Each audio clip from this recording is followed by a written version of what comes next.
नमस्कार विद्यार्थ्यांनो, स्वागत आहे तुमचं पूनम्स लाईफ सायन्स अकॅडमी मध्ये। आज आपण शिकणार आहोत एक खूप महत्त्वाचा टॉपिक, ब्लड आरएच फॅक्टर। हा विषय केवळ बोर्ड एक्झाम पुरता मर्यादित नाही, तर नीट, सीईटी, एमपीएससी, यूपीएससी सारख्या सर्व स्पर्धा परीक्षांमध्ये वारंवार विचारला जातो। विद्यार्थ्यांनो, तुम्हाला माहिती आहे का की एका छोट्याशा आरएच फॅक्टरमुळे प्रेग्नन्सी रिस्क होऊ शकते किंवा ब्लड ट्रान्सफ्यूजन सक्सेसफुल होणार की नाही हे देखील ठरतं। चला मग आज आपण हा कन्सेप्ट एकदम क्लिअर करून घेऊयात। सर्वप्रथम थोडक्यात ब्लड ग्रुप बद्दल समजून घेऊ। आपणास ठाऊक आहे की एबीओ सिस्टीम मध्ये आपले ब्लड ग्रुप्स ए, बी, AB आणि O असे असतात। पण याच्या बरोबरच अजून एक महत्त्वाचा घटक आहे, तो म्हणजे आरएच फॅक्टर। आरएच फॅक्टर म्हणजे काय? तो एक अँटीजेन आहे ज्याला आपण डी अँटीजेन म्हणतो। हा अँटीजेन जर रेड ब्लड सेलच्या सरफेसवर प्रेझेंट असेल तर त्या व्यक्तीला आपण आरएच पॉझिटिव्ह म्हणतो, आणि जर हा अँटीजेन नसला तर त्या व्यक्तीला आपण आरएच निगेटिव्ह म्हणतो। आरएच फॅक्टरचा शोध कार्ल लँडस्टेनर आणि अलेक्झांडर वेनर यांनी 1940 मध्ये लावला। त्यांनी रेसस मंकीवर प्रयोग केले, म्हणून या अँटीजेनला आरएच म्हणजेच रेसस फॅक्टर असे नाव देण्यात आले। विद्यार्थ्यांनो, तुम्हाला माहिती आहे का, जगातील 85% लोक आरएच पॉझिटिव्ह आहेत आणि फक्त 15% लोक आरएच निगेटिव्ह असतात। म्हणजेच आरएच निगेटिव्ह असलेले पॉप्युलेशन खूपच कमी आहे।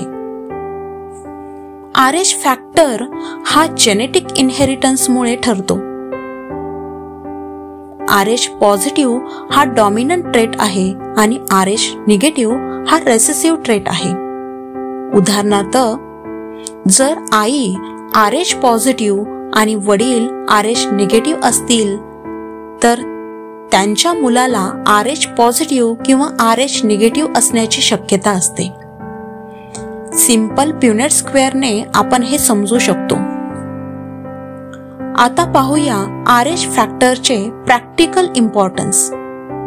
जर आरएच निगेटिव्ह व्यक्तीला आरएच पॉझिटिव्ह ब्लड दिलं तर त्याच्या शरीरात अँटी आरएच अँटीबॉडीज तयार होतात।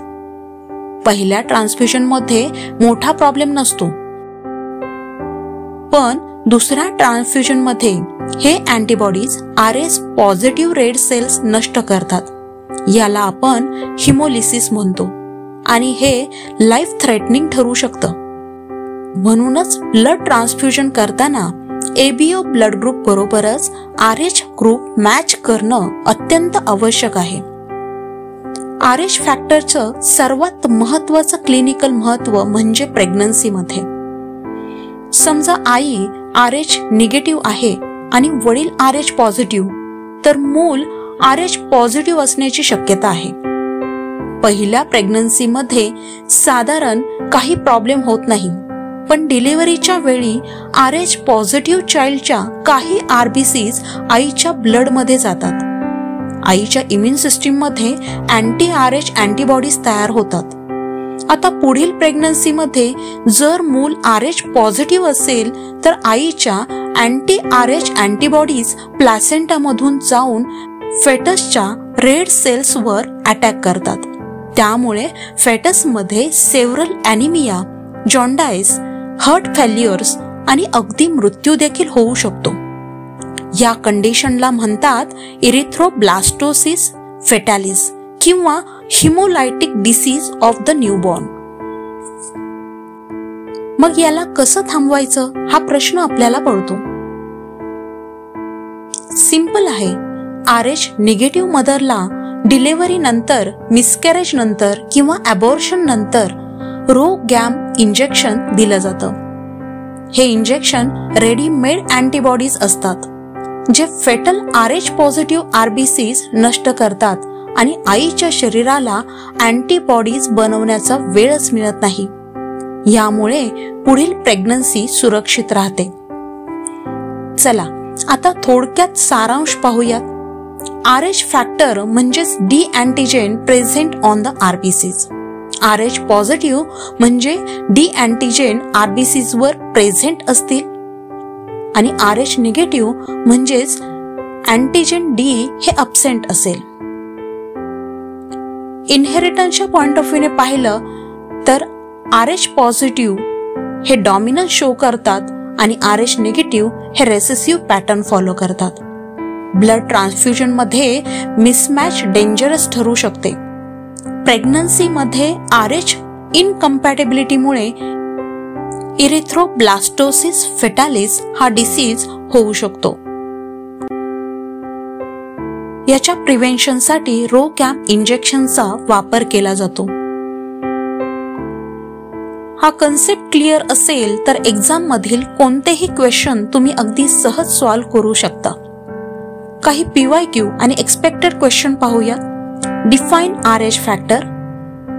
Right the significance of RH factor in blood transfusion. Explain erythroblastosis fetalis with prevention.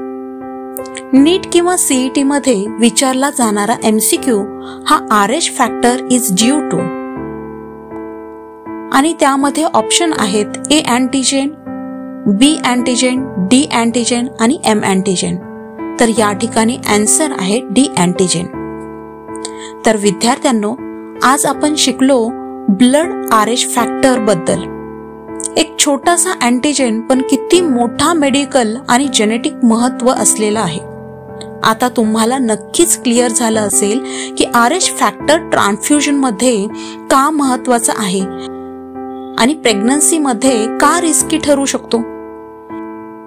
अशाच प्रकारे अजून नवीन कन्सेप्ट सोप्या भाषेत समजून घेण्यासाठी आत्ताच पूनम्स लाईफ सायन्स अकॅडमीला सबस्क्राईब करा आणि व्हिडिओला लाईक आणि शेअर करा. व्हिडिओ शेवटपर्यंत पाहण्यासाठी धन्यवाद.